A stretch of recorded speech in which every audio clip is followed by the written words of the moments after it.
எபேசியர் 4ஆம் அதிகாரம் 17ஆம் வசனத்திலிருந்து 24ஆம் வசனம். எபேசியர் 4:17 24.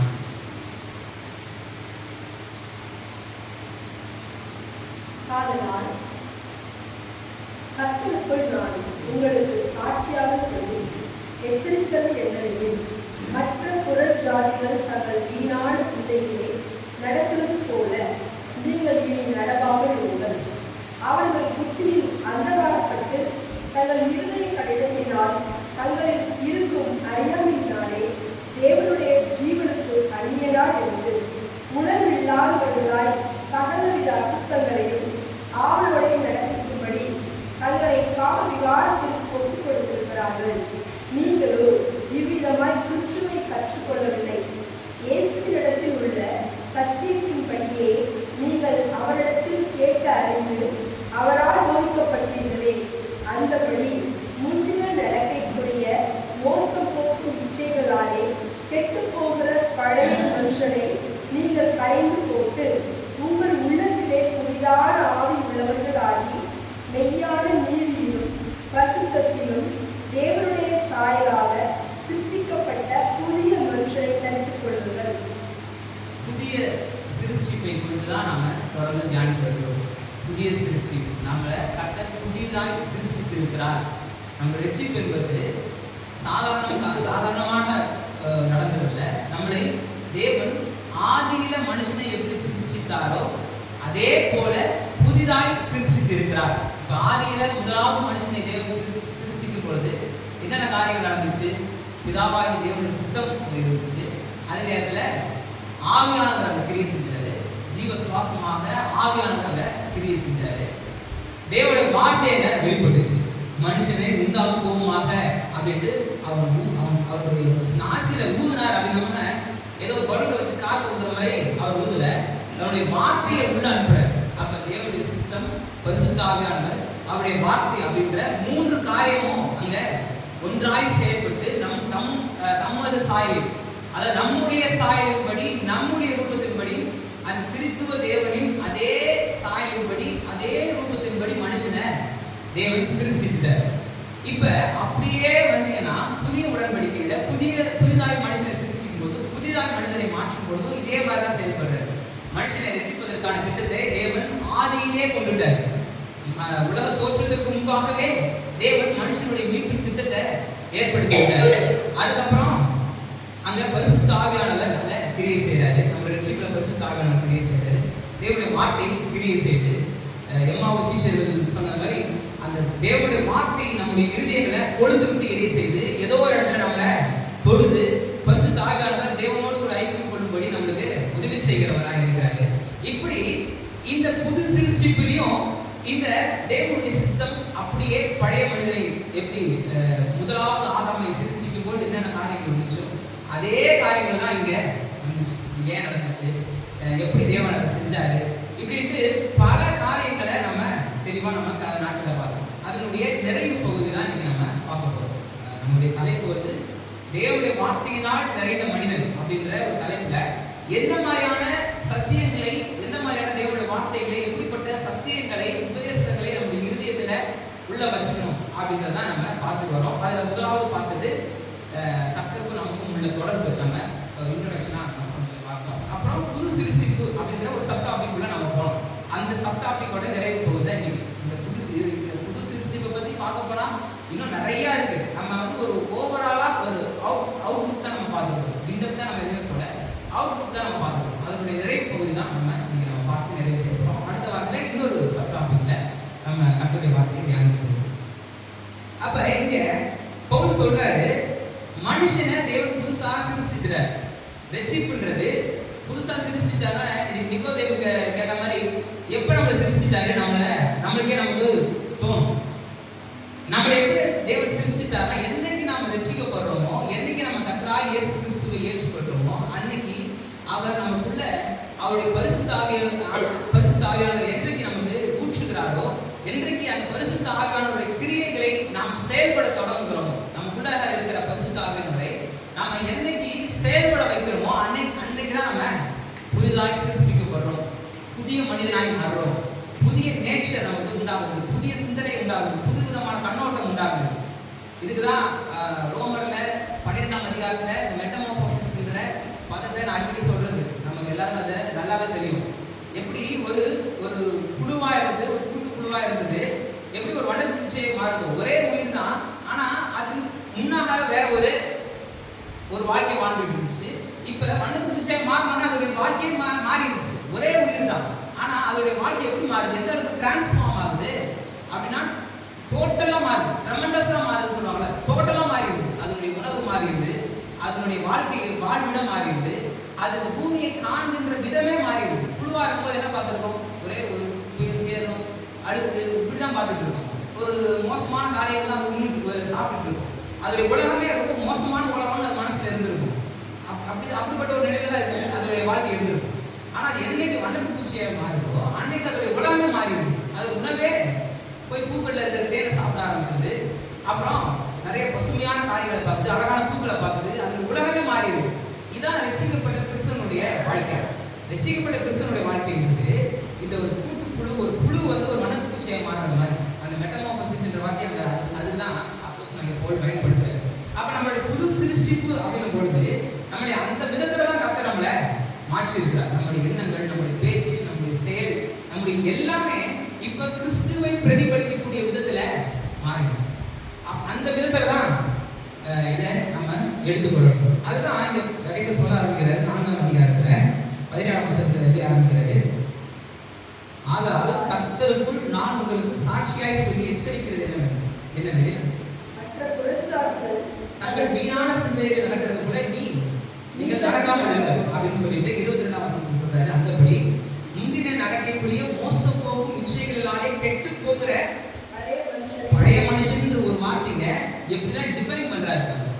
அந்த பழைய மனுஷன் அப்படின்ற ஒரு வார்த்தையை அந்த இப்ப சொல்லுவாங்கல்ல, ராஜாதி ராஜா மாத்தாண்ட அப்படின்ட்டு ஒரு ராஜாவுக்கு பட்டப்பேர் கொடுக்குற மாதிரி மனுஷனுடைய அந்த சுபாவ மனிதனுக்கு பழைய மனுஷனுக்கு பட்டப்பேர் அப்படியே ஒரு மூணு செட் பண்ணி அந்த பழைய மனுஷன் சொல்றாரு. எப்படி சொல்றாரு, முந்தினை நடக்கக்கூடிய மோசம் போக்கும் இச்சைகளாலே கெட்டு போகிற, இதான் டைட்டில். அந்த பழைய மனுஷனுக்குரிய டைட்டில் கொடுத்து, பழைய மனுஷனை நீங்கள் கலைந்து போட்டு உங்கள் உள்ளத்திலே புதிதான ஆவி உள்ளவர்களாக்கி மெய்யான நீதியிலும் இப்ப புதிய மனுஷனுக்கு டைட்டில் கொடுக்குறாரு.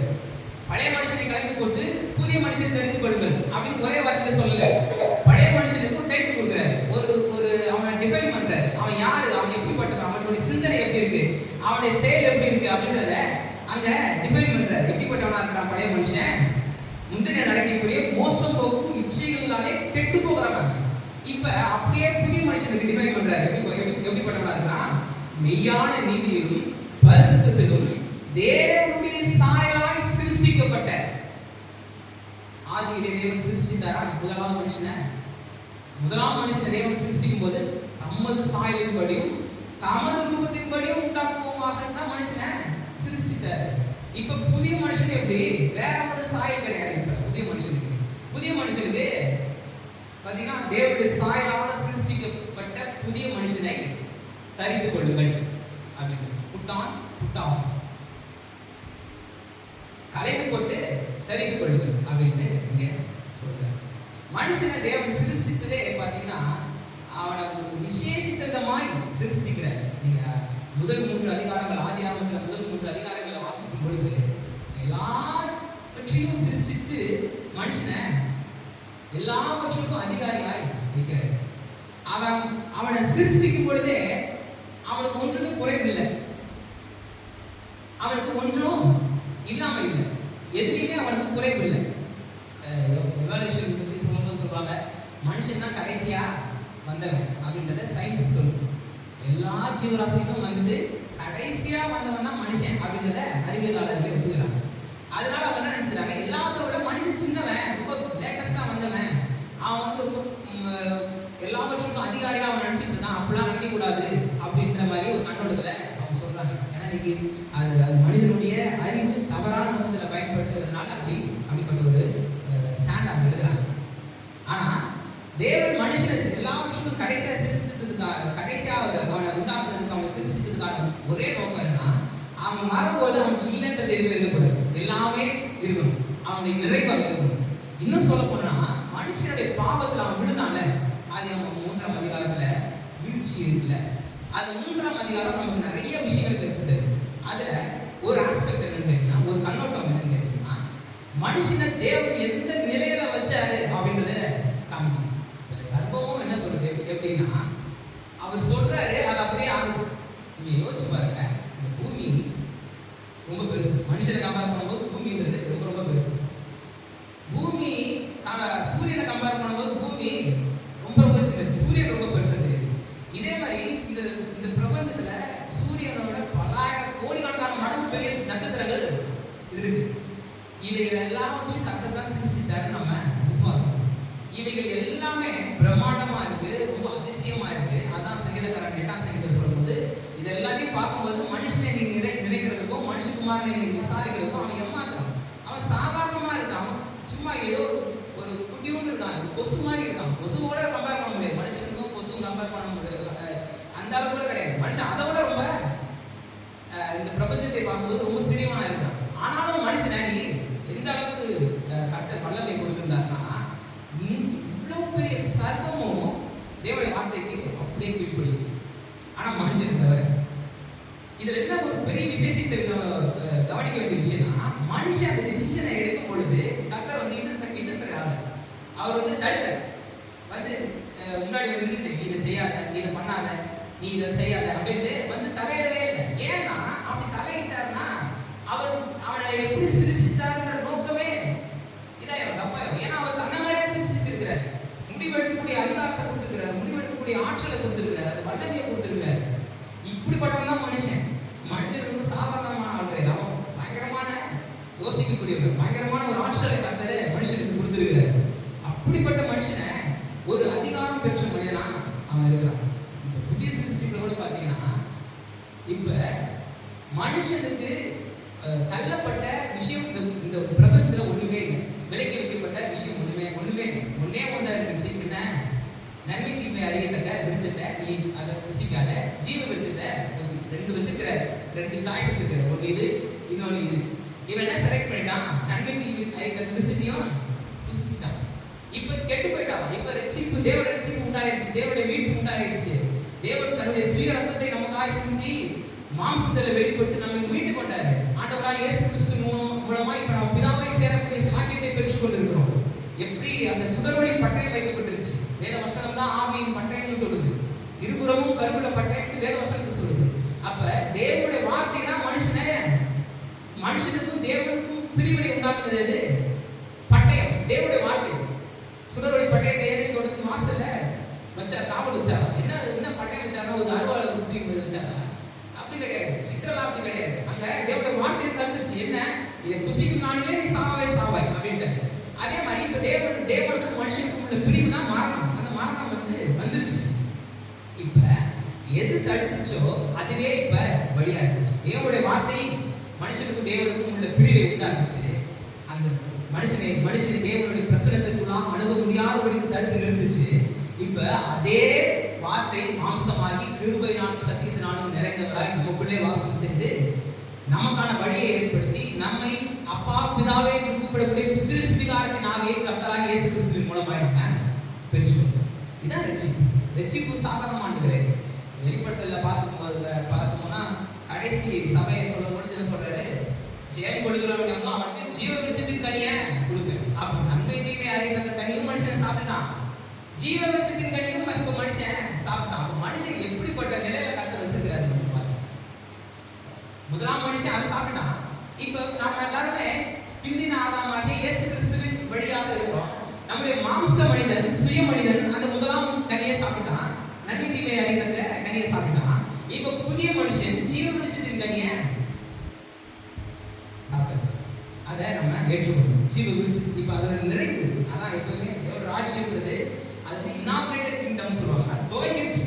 அதோட நிறைவுன்றது வேற, அதனுடைய மகிமைன்றது நிறைவு. அது நம்ம நித்தியத்துல அதனுடைய மகிமையை நம்ம பார்க்க போறோம், அது நித்தியத்துல பார்க்க போறோம். ஆனா இன்னைக்கு அதை நம்ம அதை 4 days முன் ருசி நம்ம அனுபவிக்க முடியும். நித்தியத்துல இருக்கிற காரியங்களுடைய முன் ருசியை இன்னைக்கு நம்ம பூமியில அனுபவிச்சுட்டே போறோம். நித்தியத்துல தேவனை பிடிக்க போறோம், அது இன்னைக்கு நடக்குது. நித்தியத்துல இருக்கிற நிறைவுகளுக்கு நம்முடைய வாழ்க்கையில அனுபவிச்சு கொண்டே இருக்கிறோம். அதுல நிறைவு அங்க இருக்கு. அப்ப மனுஷனுக்கு தேவன் எதையுமே வேண்டியதில்லை. எல்லாவற்றையும் மனுஷன் ஆளக்கூடியவனாய், அனுபவிக்கக்கூடியவனாய், எல்லாவற்றுக்கும் அதிகாரம் பெற்றவனாய் அவன். அது சங்கீதத்தில் 8 சொல்றாரு, இந்த கரத்தின் கிரியில் எல்லாவற்றுக்கும் அவனுக்கு ஆளுகை இருக்கு. எல்லாவற்றுக்கும் அவனுக்கு ஆளுகை இருக்கு. எல்லாவற்றையும் அவனால ஆள முடியும். அந்த அளவுக்கு தான் மனுஷனை தேவன் சிருஷ்டித்திருக்கு. இப்ப இப்படிப்பட்ட மனுஷன் தான் சொல்றாரு. இந்த ரட்சிப்பை குறித்து சொல்லும்போது அப்போஸ்தலனாகிய பவுல் பார்த்தீங்கன்னா 1ஆம் அதிகாரத்திலிருந்தே என்னுடைய மூட செட் பண்றாரு. அப்படியே சொல்லிட்டு தான் இப்போ 4ஆம் அதிகாரத்துல 17ஆம் வசனத்துல ஆதலால் அப்படின்னு ஆரம்பிக்கிறார். நான் சொல்லிட்டு ஆதலால் அப்படின்றாரு. இது என்ன ஆரம்பிக்கிறாருன்னு பார்த்தீங்கன்னா 1ஆம் அதிகாரத்திலே பார்த்தீங்கன்னா 16ஆம் வசனத்திலிருந்து முன்னாடியே ஆரம்பிக்கிறாரு. இருந்தாலும் 16ஆம் வசனத்திலிருந்து பார்த்தீங்கன்னா, இடைவிடாமல் உங்களுக்காக ஸ்தோத்திரம் பண்ணி என் செபங்களிலே உங்களை நினைத்து நம்முடைய கர்த்தராகிய இயேசு கிறிஸ்துவின் தேவனும் மகிமையின் பிதாவுமானவர் தம்மை நீங்கள் அறிந்து கொள்வதற்கான ஞானத்தையும் தெளிவையும் அளிக்கிற ஆவியை உங்களுக்கு தந்துவிட வேண்டும் என்றும், தாம் நம்மை அழைத்ததினாலே நமக்கு உண்டாயிருக்கிற நம்பிக்கை இன்னதென்றும், பரிசுத்தவான்களிடத்தில் நமக்கு உண்டாயிருக்கிற சுதந்திரத்தினுடைய மகிமையின் ஐஸ்வர்யம் என்னதென்றும். இதெல்லாம் யாரையும் சொல்ல, ஏதோ 3ஆம் வானத்தில் இருக்கிற யாரோ ஒருத்தரை பற்றி சொல்ல, நம்மளை பற்றி தான் பேசிட்டு இருக்கு. நம்மளை பற்றி, அதாவது நம்ம பேரை கூட எடுத்து சொல்லி என்னை பற்றி இங்கே சொல்லு அப்படின்ட்டு இதெல்லாம் நீங்கள் கன்ஃபார்மாக நீங்கள் எடுத்துக்கலாம், சோதரித்து கொள்ளலாம். எல்லாமே தான் பேசிட்டு இருக்கு. தாம் கிறிஸ்துவை மரித்தோரிலிருந்து எழுப்பி அவரிடத்தில் நடக்கின்ற தமது வளர்ந்த சத்துவத்தின் வல்லமையின்படியே விசுவாசிகளாகிய நம்மிடத்தில் காண்பிக்கும் தம்முடைய வல்லமையின் மகா மேன்மையின் மகத்துவம் இன்னதென்றும் நீங்கள் அறியும்படிக்கு அவர் உங்களுக்கு பிரகாசமுள்ள மனக்கண்களை கொடுக்க வேண்டும் என்று வேண்டிக் கொள்கிறேன் அப்படின்னு சொல்றாரு. எந்த அளவுக்கு அவர் பேசுறாரு? நம்மை அழைத்ததினாலே நமக்கு உண்டாயிருக்கிற நம்பிக்கை என்னது? நம்பிக்கை என்ன? நம்முடைய நம்பிக்கை என்ன? உலகத்தின் பார்வையில் நம்பிக்கைன்றது ஒரு உறுதியற்ற வார்த்தை. நாளைக்கு நான் தந்துடுறேன் நம்புறேன், நான் வந்துடுவேன் நம்புறேன் அப்படின்னு சொன்னா அதுல வந்து ஒரு தயக்கம் இருக்கு. அதுல ஏதோ ஒரு உறுதி இல்லை. கன்ஃபார்மா செய்யறேன்னு சொல்ல மாட்டான். கன்ஃபார்மா செய்யறேன்றவன் நம்புறேன் அப்படின்னு சொல்ல மாட்டான். இது உலகத்தின் பார்வையில. ஆனா கிறிஸ்தவ பார்வையில நம்பிக்கைன்றது ரொம்ப உறுதியான வார்த்தை. கன்ஃபர்மேஷன். நம்பிக்கைனா நான் இதுதான் நம்புறேன், இதான் நான் எதிர்பார்க்கிறேன், இதான் நிச்சயமாய் நடக்கும் அப்படின்ற உறுதி, நிச்சயம் தான் நம்பிக்கை. எதிர்காலத்தை குறித்து தானே நிச்சயம் தான் நம்பிக்கை. அப்ப நம்மை அழைத்ததினாலே நமக்கு உண்டாயிருக்கிற நம்பிக்கை என்னென்றும், பரிசுத்தவான்களிடத்தில் நமக்கு உண்டாயிருக்கிற சுதந்திரத்தின் மகிமை ஐஸ்வர்யம். அதாவது கர்த்தர் நமக்கு இந்த ரட்சிப்பின் மூலமாய் கொடுத்த ஆசீர்வாதங்கள்ன்றது ரொம்ப பெருசு. அதை டிஃபைன் பண்றதுக்கு ஒரு சிங்கிள் வேர்ட்ல அதை டிஃபைன் பண்ண முடியாது. இப்ப இதையும் இது ஒரு வேர்ட்ஸை வச்சு சில ஒரு கூட்டு வார்த்தைகளின் கூட்டு கலவையை வச்சு கூட நம்மளால என்ன பண்ண முடியாது, டிஃபைன் பண்ணிட முடியாது. என்ன சொல்றாரு?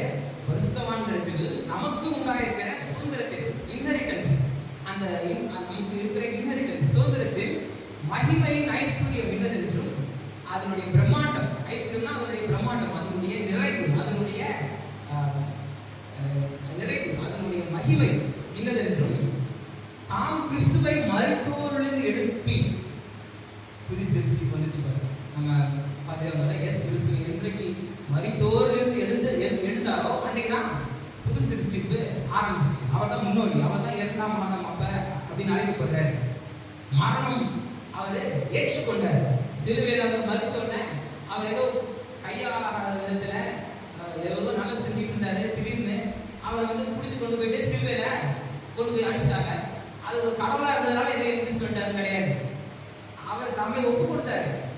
இதுக்காக வந்தாரு. அவர் வந்ததுக்கான காரணமே என்ன? இந்த பூமியில் வந்ததுக்கான காரணமே என்ன? மரிக்கிறதுக்காக. பாவத்தின் சம்பளம் மரணம். அந்த மரணத்தை ருசி பார்க்கிறதுக்காக, நமக்கு பதிலாக மரணத்தை ருசி பார்க்கிறதுக்காக தான் ஆண்டவராகிய இயேசு கிறிஸ்து பூமியில வெளிப்படுறாரு. அப்ப அதுக்காக தான் வந்தாரு. நிறைய பேர் நினைச்சிட்டு இருக்காங்க, அதோ ஒரு நல்லது செஞ்சுட்டு இருந்தாரு, கொண்டு போயிட்டு அடிச்சிட்டாங்க. அப்புறம் பார்த்தா அவர் ஒரு பெரிய கடவுள்ன்றதுனால அவர் என்ன பண்றாரு, அங்கிருந்து எந்திரிச்சு வந்துட்டாரு அப்படின்னு நினைச்சிட்டு இருக்கோம். அப்படிலாம் கிடையாது. அவர் அதுக்காக தான் வந்தாரு, அதை செய்யறதுக்காக தான் வந்தாரு. அவர் நோக்கமே, வந்ததுக்கான நோக்கமே தான். அவர் எச்சரிக்கை தோட்டத்தில் சொல்றாரு, என் சித்தம் இல்லை, உன் சித்தமாக கடவுள், இதுக்காக நான் வந்தேன், நான் நிறைவேற்றுறேன் அப்படின்னு முழுமையா ஒப்பு கொடுத்தாரு. அதே மாதிரி தான் அந்த நோக்கத்துக்கு தான் வந்தாரு. அந்த வந்ததுக்கான காரணம் என்ன?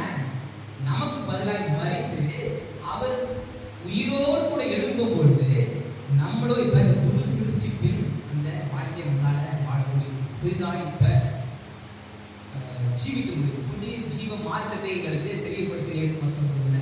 அந்த புதிய ஜீவனுள்ள வழியை நாம இப்ப கைப்பட முடியும். அவர்களுக்கு நடப்பித்து தமது பலத்த சத்துவத்தின் வல்லமையின் படியே இயேசு கிறிஸ்துவை மரித்தோரிலிருந்து எழுப்பும் பொழுது தேவன் பிதாவாகிய தேவன் எப்படி ஒரு வல்லமையை வெளிப்படுத்தினாரோ, எப்படிப்பட்ட வல்லமையை அங்க வெளிப்படுத்துச்சோ யோசிச்சு பாருங்க.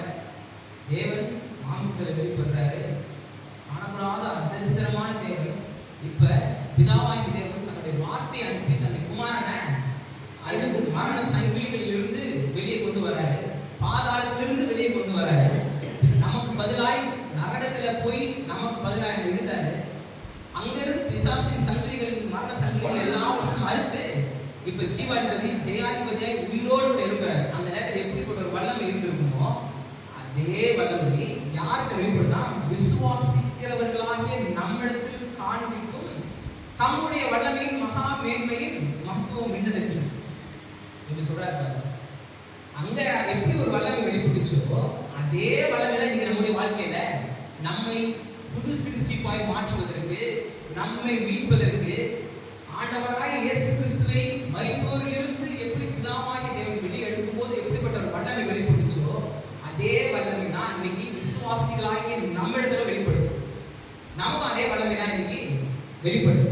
சொல்லிட்டு இதை அறிவுபடி பிராசமுள்ள மனங்களை தந்தரிட வேண்டும் என்று வேண்டிக்கொள்கிறேன். சொல்லிட்டு எல்லா துறைத்தனங்களுக்கும் அதிகாரத்திற்கும் வல்லமைக்கும் கர்த்தத்துவத்துக்கும் இம்மையில் மாத்திரமல்ல மறுமையிலும் பேர் பெற்றிருக்கும் எல்லா நாமத்துக்கும் மேலாய் அவர் உயர்ந்திருக்கத்தக்கதாக அவரை உன்னதங்களில் தம்முடைய வலது பரிசுத்தில் உட்கார்ந்து செய்து எல்லாவற்றையும் அவருடைய பாதங்களுக்கு கீழ்ப்படுத்தி எல்லாவற்றாலும் நிரப்புகிறவருடைய நிறைவாகிய சரீரமான சபைக்கு அவரை எல்லாவற்றுக்கும் மேலாக தலையாக தந்திருக்கிறார். இயேசு கிறிஸ்துவை மரித்தோரிலிருந்து எழுப்பி அந்த வல்லமையை பற்றி தான் இன்னைக்கு விசுவாசிகளாக ஒவ்வொரு இடத்துல வெளிப்படும் போது அப்படின்னு சொல்லிட்டு இயேசு கிறிஸ்துவை இப்ப எங்க கொண்டு போய் வச்சிருக்கிறாரு அப்படின்ட்டு சரீரமாகி இப்ப சபைக்கு தலையாக அவர் வச்சிருக்கிறாரு அப்படின்னு சொல்லிட்டு அப்படியே நிறுத்தல, லெட்டர் அங்க நிறுத்தல. நம்முடைய வசதிக்காக இப்ப சாப்டர் 1 சாப்டர் 2 பிரிச்சிருக்காங்க. அதுக்கு கண்டினியூவேஷன் ஆச்சுன்னா அக்கரமொழியில் இப்ப நம்ம பத்தி பேச ஆரம்பிச்சிட்டாரு. இப்ப சாப்டர் 1ல வந்து என்ன எப்படி முடிக்கிறாரு, சிலுவையில் ஆண்டவராக இயேசு கிறிஸ்துவை பற்றி அவர் என்னென்ன செஞ்சாரு, அதனால அவருக்கு என்னென்ன கிடைச்சிச்சு, அதனால நமக்கு என்ன கிடைச்சிச்சு அப்படின்றத மொத்தத்தையும் சொல்லிட்டு இப்ப நமக்கு வந்துட்டாரு. இப்ப அப்படியே டோட்டலா அப்படியே கேமராவை திருப்பி நம்ம மேல ஃபோக்கஸ் வைக்கிற மாதிரி அங்கிருந்து திருப்பி வைக்கிற மாதிரி இப்ப இயேசு கிறிஸ்துவை பத்தி சொல்லிட்டு அப்படியே விசுவாசிகளை பத்தி பேச ஆரம்பிக்கிறாரு. என்ன சொல்றாரு, அக்கிரமங்களிலும் பாவங்களிலும் மரித்தவர்களாக இருந்த உங்களை நான் திருப்பி அந்த வார்த்தை அதே வார்த்தை வரும் பாரு. அவைகளை நீங்கள் காலத்தில் இவ்வுலக வழக்கத்துக்கு ஏற்றபடியாவது கீழ்ப்படியாமையும் இந்த வார்த்தைகளை ரொம்ப கவனமா கவனிங்க. இதை பகுத்து இதை பிரிச்சு பார்த்து நம்ம இதை அறிஞ்சு கொள்ளலாம். ஆனா ஜஸ்ட் நீங்க வாசிச்சாலே கொஞ்சம் கவனமா வாசிச்சாலே இதுவே தன்னை விளைவிக்கணும். நீங்க நம்ம தான் பண்ண போறோம். நீங்க ரொம்ப பிரசங்கம் வந்து ரொம்ப டீப்பா ரொம்ப பிரசங்கம்லாம் ஒன்றும் கிடையாது, வெறும் பைபிள் ரீடிங் தான் இருக்கு. ஏன்னா நீங்க நான் ஃபுல்லாக அதை இது பண்ணும்போதே சில வேத போதைகளை வாசிச்சாலே நமக்கு ஏன்னா அந்த அதுவே பெஸ்ட் பிரசங்கமா இருக்கு. அந்த மாதிரி தான் சில இடத்துல அமையும். நீங்க அது மாதிரி தான் சில வேத வசனங்களை வாசிச்சே நம்ம முடிக்க போறோம். பாருங்க வாசிப்பாங்க. அவைகளில் நீங்கள் ஒரு காலத்திலே இவ்வுலக வழக்கத்திற்கு ஏற்றபடியாவது கீழ்ப்படியாமையும் பிள்ளைகளிடத்தில் இப்பொழுது கிரியை செய்கிற ஆகாயத்தில் அதிகார பிரபுவாகிய ஆவிக்கேற்றபடியாகவும் நடந்து கொண்டீர்கள். அவர்களுக்கு ஒரு மனுஷன் பழைய மனுஷனா எப்படி நடந்துட்டான்னு சொல்றத விலகி சொல்றாரு. ஏன் நம்ம எப்படி அவன் எதுக்காம அப்படி நடந்தான், அவன் அப்படி நடக்க சொல்லி யார் சொல்லி கொடுத்தா, அதுக்கான ஆற்றல் அவனுக்கு எப்படி வந்துச்சு, அது மாதிரியான ஒரு மோசமான சிந்தையில அவன் நடக்க வேண்டிய அவசியம் என்ன, எல்லாத்தையுமே சுருக்கமா சொல்லிட்டாரு. இதெல்லாம் ஒரு பெரிய விஷயத்த அப்படியே ஒரு ரத்தின சுருக்கமா சொல்லி ஆகாயத்து பிரபுவாகி ஆவிக்கேற்றபடி நீங்க நடந்துட்டீங்க சொல்லிட்டு அப்படியே வராரு. அவர்களுக்குள்ளே நாம் எல்லாரும் ஒரு காலத்திலே நமது மாம்ச இச்சையின்படியே நடந்து நமது மாம்சமும் மனசும் விரும்பினவைகளை செய்து ஸ்வாவத்தினாலே மற்றவர்களைப் போல கோபாட்டினை பிள்ளைகளாய் இருந்தோம். தேவனோ இரக்கத்தில் ஐஸ்வர்யம் உள்ளவராய் எப்படி நடக்குது இப்படிதான் இருக்கும். பழைய மனுஷன் எப்படிப்பட்டவனா இருந்தான், இப்ப புது சிருஷ்டிப்பு எப்படி ஆரம்பிக்குது, எப்படிப்பட்டவங்க எப்படிப்பட்ட காரியத்தை நமக்கு கொடுக்குது அப்படின்றது ஆரம்பிக்கிற 4ஆம் வசனம். தேவனோ இரக்கத்தில் ஐஸ்வர்யம் உள்ளவராய் நம்மில் அன்பு கூர்ந்த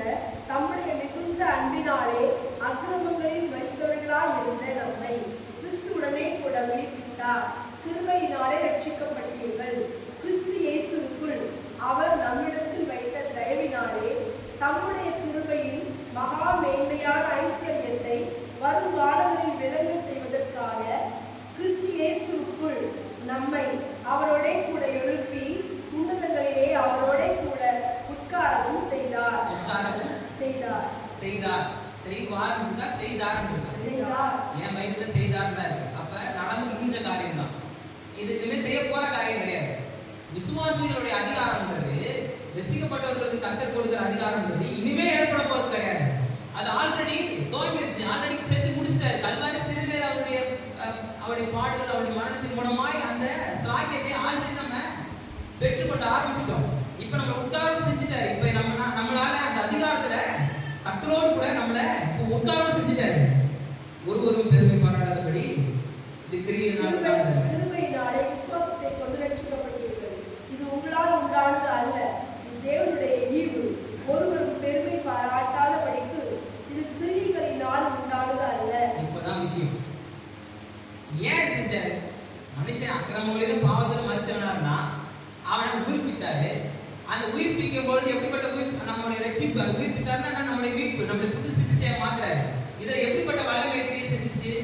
ஆண்டவராய் இயேசு கிறிஸ்து மரித்து 3 நாள் பாதாளத்துல பிசாசின் சங்கிலிகளில கட்டப்பட்டிருக்கும் பொழுது பிதாவாகிய தேவனுடைய ஆற்றல் எப்படி அவருடைய சங்கிலிகளை உடைச்சு அவருடைய ஜீவாதிபதியாய் வெளியே கொண்டு வர வச்சுச்சோ, அதே வல்லமை இப்ப நம்மிடத்துல வர வச்சுச்சு. இப்ப நம்மள புது சிருஷ்டியை மாத்துறாரு. இப்ப நமக்கும் உயிர்ப்பித்து அவரோடு கூட உன்னதங்கள்ல உட்கார வச்சுட்டாரு. இப்ப அதே ஆற்றல், அதே வல்லமை, அதே அதிகாரம் இன்னைக்கு நம்ம எல்லாருக்குமே கர்த்தர் கொடுத்துட்டாரு. எல்லாத்தையும் நமக்கு கொடுத்துட்டாரு. ரைட்? ஏன் செஞ்சாரு? அதான் 10ஆம் வசனம். ஏன் செஞ்சாரு? ஏன் செய்யணும்? எது நம்மள புது சிருஷ்டியை மாத்தணும்? ஏனெனில் நற்கிரியைகளை செய்கிறதற்கு நாம் கிறிஸ்து இயேசுவுக்குள் சிருஷ்டிக்கப்பட்டு இருந்துச்சா? வார்த்தை நற்கிரியைகளை செய்வதற்காக இந்த சிருஷ்டிப்பு. நம்மள ஏன் கர்த்தர் நியூ கிரியேஷனாய் புது சிருஷ்டிப்பாய் மாத்துறாருன்னா நற்கிரியைகளை செய்வதற்கு, துர்க்கிரியைகளுக்கு அல்ல. நற்கிரியைகளை செய்வதற்கு தான் புது சிருஷ்டியாய் நம்மள மாத்திருக்கிறார். மாத்தி தேவனுடைய செய்கையாய் இருக்கிறோம். அவைகளில் நாம் நடக்கும்படி அவர் முன்னதாக அவைகளை ஆயத்தம் பண்ணி இருக்கிறார். தேவனுடைய செய்கையாய் இருக்கிறோம். அவைகளிலே நாம் நடக்கும்படி அவைகளை நமக்கு முன்னதாக ஆயத்தம் பண்ணினார். எப்படி? எல்லாவற்றையும் சிருஷ்டித்து ஒவ்வொரு நாளாய் ஒவ்வொன்றாய் எல்லாவற்றையும் சிருஷ்டித்து வந்து கடைசியாய் மனுஷனை சிருஷ்டித்து அவன் வரும்போது அவனுக்கு எதுவுமே குறைவில்லை. அவன் வாழ்க்கை வாழ்வதற்கு எல்லாமே எல்லா நிறைவும் இருக்கு. எல்லா நிறைவும் அவனுக்கு கண்ணுக்கு முன்பாக இருந்துச்சு. அதே மாதிரி இன்னைக்கு நம்ம புது சிருஷ்டிப்பாய் சிருஷ்டிக்கப்படுகிறோம்.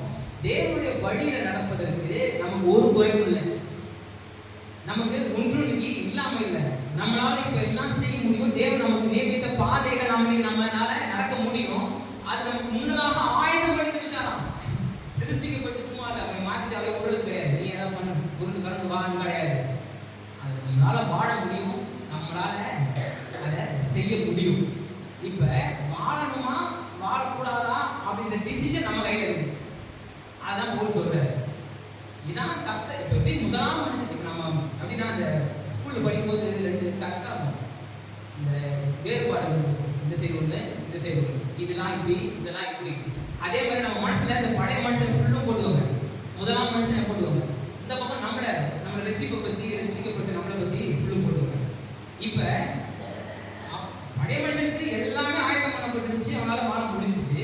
இதெல்லாம் பண்ணுப்பா அப்படின்னு அவன் வாழ விட்டுட்டு டிசிஷன் நீ எடுத்துக்கோ, இதான் உனக்கு பாதை, இது ஒரு பாதை இருக்கு, ஒரு பாதை இருக்கு, நீ போய்க்கோ அப்படின்ட்டு அவன் எதை எடுத்தான் நமக்கு தெரியும். இப்ப நமக்கு அப்படியே வந்தீங்கன்னா இப்ப நமக்கு அதே தான், சேம் தான். என்னன்னா இன்னைக்கு வந்து நம்மளை பிடிச்சி தலையை திரும்பி போ இப்படி போ அப்படின்னா திரும்பி என்ன தப்பாயிரும்? தேவன் தன்னை மாதிரி சிருஷ்டித்தது இல்லாம போயிடும். ஏன்னா தன்னை யாராவது செய்ய முடியுமா? தேவன் யாராவது பண்ண முடியுமா? கடவுளை யாராவது பிடிச்சி கையை பிடிச்சிட்டு போ அப்படின்னு யாராவது போக முடியுமா? அவர் எப்படி சித்தம் கொள்ளும் ஆற்றலோடு அவரால் இருக்க முடியுதோ அதே மாதிரி தான் மனுஷனை சிருஷ்டிக்கிறார். அதே ஆற்றலும் அதே வல்லமையோட தான் மனுஷனை சிருஷ்டிக்கிறார். இப்ப அதே மாதிரி தான் இப்ப டிசிஷன் எடுக்கிறது யாரு? நம்ம தான். இப்பதான் இதெல்லாம் இடையில நிறைய வருது. 3ஆம் அதிகாரம் 4ஆம் அதிகாரம்லாம் நீங்க வாசிக்கலாம், ஃபுல்லு வாசிங்க. இந்த எப்படி செய்யறது, கொலை செய்யறது, புதிய ஏற்பாடு புத்தகங்கள். பொதுவாகவே இதை பொறுத்த வரைக்கும் ஒரு புத்தகம் எடுத்தீங்கன்னா ஃபுல்லு வாசிங்க. ஒரு ஸ்ட்ரெச்சில் நீங்க வாசிங்கன்னா சூப்பரா புரியும். ஒரு சாப்டர் வாசிக்கிறோம். இப்போ நம்ம காலையில வேலைக்கு வேலை பண்றோம், ஒரு சாப்டர் வாசிச்சுட்டு போறோம், அப்படியே கிடையாது. தனி சாப்டர் தனியா இருக்கும்.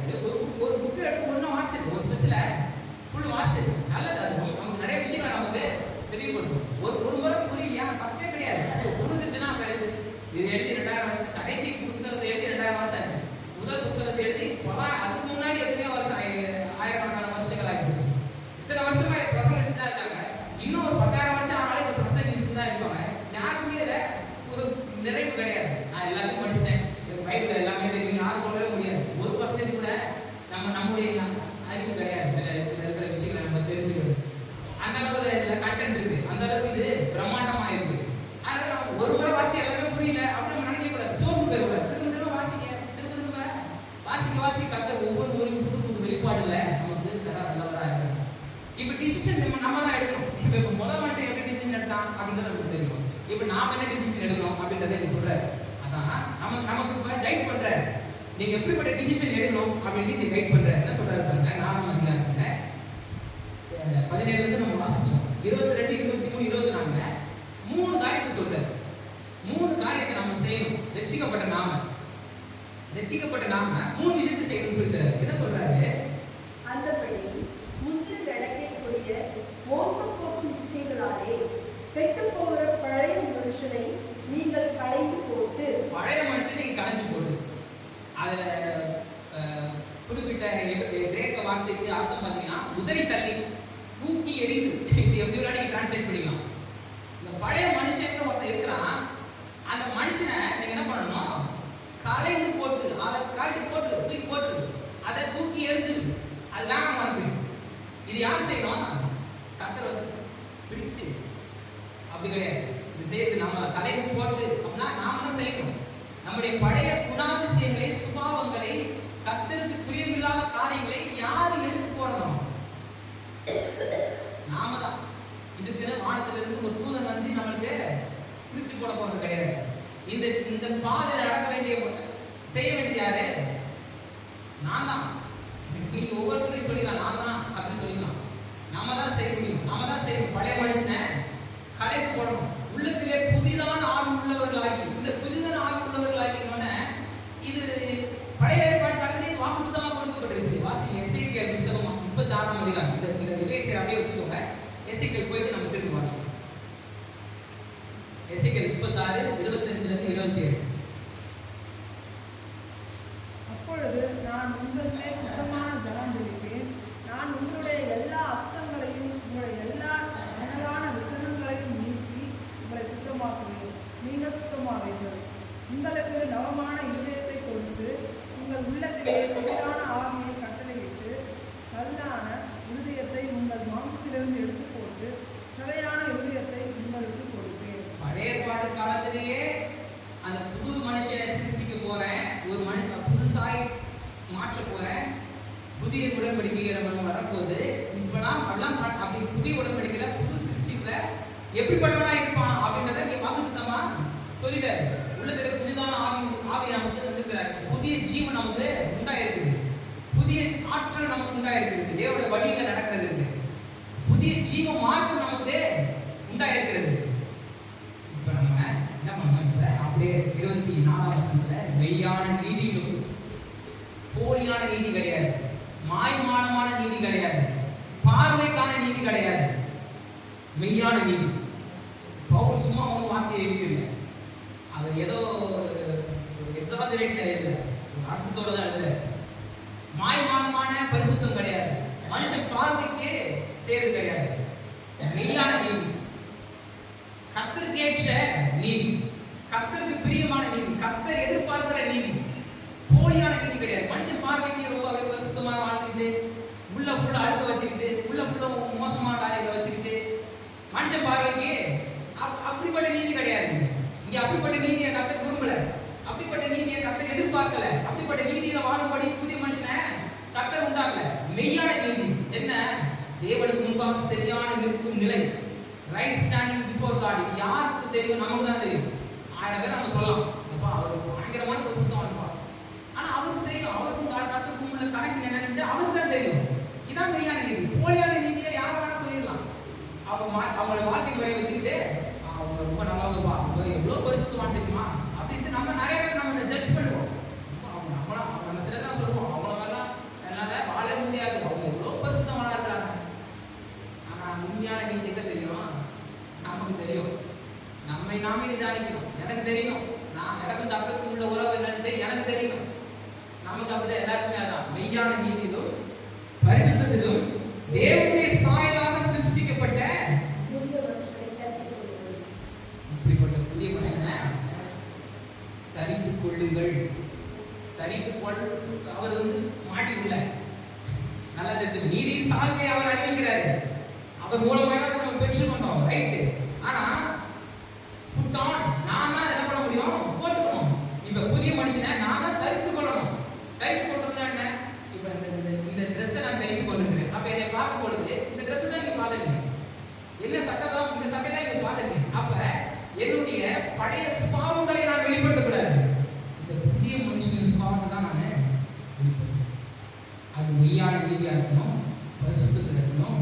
அப்படிப்பட்ட புதிய மனுஷன், அந்த மனுஷன் யாரு? தேவனுடைய சாயலாக சிருஷ்டிக்கப்பட்டான். மறுபடியும் சொல்றேன், ஒரு மனுஷனை தேவன் சிருஷ்டித்தாரு, அவன் போயிட்டு பிளான் ஏ கெட்டு போச்சு, பிளான் பி, அப்படி கிடையாதுங்க. அந்த மாதிரி கிடையாது. புதிய மனுஷன் இவனும் தேவனுடைய சாயல சிருஷ்டிக்கப்பட்டவன் தான். முதலாம் மனுஷன் எப்படி தேவனுடைய சாயல சிருஷ்டிக்கப்பட்டானோ அதே போலவே இந்த மனுஷனையும் நம்மையும், இந்த மனுஷனை வேற யாரோ பத்தி பேசிட்டு நினைச்சாரு, நம்மளை பத்தி தான் பேசிட்டு இருக்கேன். இந்த மனுஷனும் அது தேவனுடைய சாயல சிருஷ்டிக்கப்பட்டவன். இந்த மனுஷனை நம்ம தனிப்பது, இதை நம்ம தான் செய்யணும். இன்னைக்கு புதிய உடன்படிக்கை, புதிய வாழ்க்கையிலும் இதுல டிசிஷன் எடுக்கக்கூடிய அதிகாரத்தை இங்கேயும் நமக்கு இங்கே நமக்கு கொடுத்துருக்காரு. அதே தான் அன்னைக்கு எப்படி டிசிஷன் எடுக்கக்கூடிய அதிகாரம் மாற்றம் அவங்க இருந்துச்சோ அதே தான் இன்னைக்கு நமக்கு இருக்கு. நாம என்ன முடிவு எடுக்க போறோம், நமக்கு எப்படிப்பட்ட முடிவுகளை நாம எடுக்க போறோம் அப்படின்றது நம்ம தான் முடிவு எடுக்கணும். நாம என்ன முடிவு எடுக்க போறோம்ன்றத நம்ம தான் என்ன பண்ணணும், முடிவு எடுக்கணும். நான் என்ன செய்ய போறேன், எப்படிப்பட்ட வாழ்க்கையை நான் வாழ போறேன் அப்படின்றத நம்ம தான் எடுக்கணும். நீங்க 3 அதிகாரங்கள் நான் உங்களுக்கு சொல்றேன். நீங்க வீட்டில் போயிட்டு பொறுமையா வாசிங்க. ரோமர் 6, 7, 8ஆம் அதிகாரம் முதல் 3 வசனம் வரைக்கும் வீட்டுக்கு போய் வாசிங்க.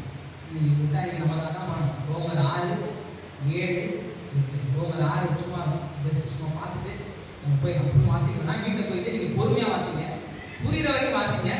அது 100 முறை வாசிச்சாலும் வாசிங்க. நான் சூப்பராக உங்களுக்கு இன்னைக்கு நடந்த சத்தியத்தை அப்படியே உங்களுக்கு புரியும், அப்படியே விளங்கும். ரோமத்தில் இருக்கும் 6ஆம் அதிகாரம், அந்த 6ஆம் அதிகாரத்தில் அப்படியே வீட்டை போயிட்டு வாசிங்க. ஏன்னா ஃபுல்லாக நான் வாசிக்கணும்னு நான் எழுத ஆரம்பித்தேன்.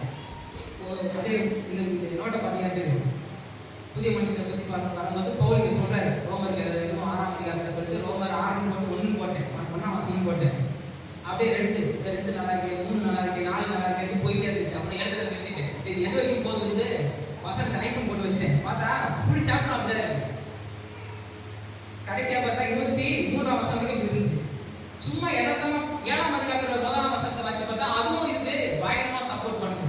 7ஆம் அதிகாரம் ஃபுல்லும் 8ஆம் அதிகாரத்துடைய 8ஆம் அதிகாரம் ஃபுல்லும் அப்படி கூட நீங்க வாசிக்கலாம்.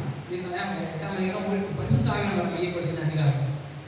தேவன் மனுஷனை எப்படி புதிய மனுஷனாய் சிருஷ்டிக்கிறார், எப்படி அவனை புதிய மனுஷனாய் மாற்றுகிறார்.